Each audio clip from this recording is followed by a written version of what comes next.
এই ব্রাজিল অদম্য। এই ব্রাজিলকে এত সহজে আটকানো যাবে না। এই ব্রাজিল অনেক দূর যাবে। প্রত্যেকটা দল একজন করে তারকা নির্ভর এবং এই তারকাকে কেন্দ্র করেই তাদের একাদশ এবং গেম প্ল্যান নির্ধারিত হয়ে থাকে। কিন্তু ব্রাজিলের সবচেয়ে বড় তারকা কার্লো আনচেলত্তি, যিনি ডাগ আউটে বসেই পুরো খেলার ছক কষে থাকেন। তারই একটি উজ্জ্বল নমুনা দেখা গেল আজকে ব্রাজিল বনাম জাপানের ম্যাচের একদম শুরুতেই একবার শুধুমাত্র বল লুজ করেছিল ব্রাজিল এবং সেই বল লুজ করার ফলাফল 1-0 এগিয়ে যায় জাপান।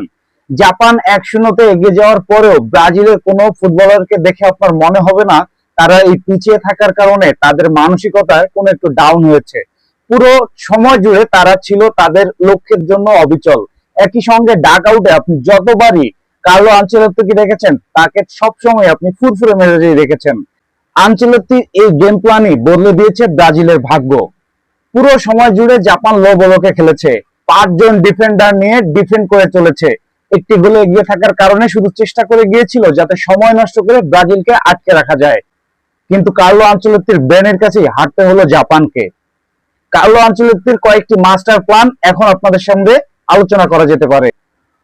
প্রথম হাফে 1-0 গোলে পিছিয়ে থাকার পর সবাই যখন ভাবছিল দ্বিতীয় হাফের শুরুতেই হয়তো নেইমার নেমে পড়বেন, কিন্তু নেইমারকে নামাননি। নেইমারকে না নামিয়ে তিনি নামিয়ে দিয়েছেন এনরিককে। কারণ নেইমার যদি সেই সময় নামতো, নেইমার নামার কারণে গেম কিছুটা স্লো হয়ে যেত। ভিনিসিয়াস জুনিয়রও স্বাচ্ছন্দ্যে খেলতে পারতেন না।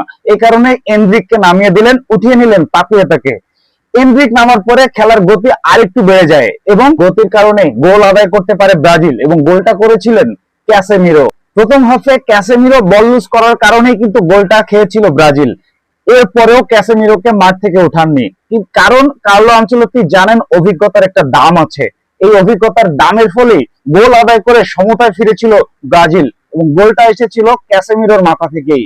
যখন 1-1 সমতায়, তখন অনেকেই হয়তো ভাবছিলেন এইবার হয়তো নেইমার নামবেন, জয়সূচক গোলটা হয়তো নেইমারের পা থেকে আসবে।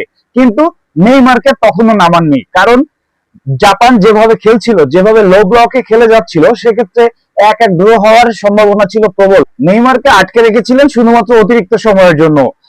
ঠিক সেই সময় নেইমারকে নামিয়ে দিলেন মার্টিনেলিকে। মার্টিনেলি এই ম্যাচের সুপার সাব।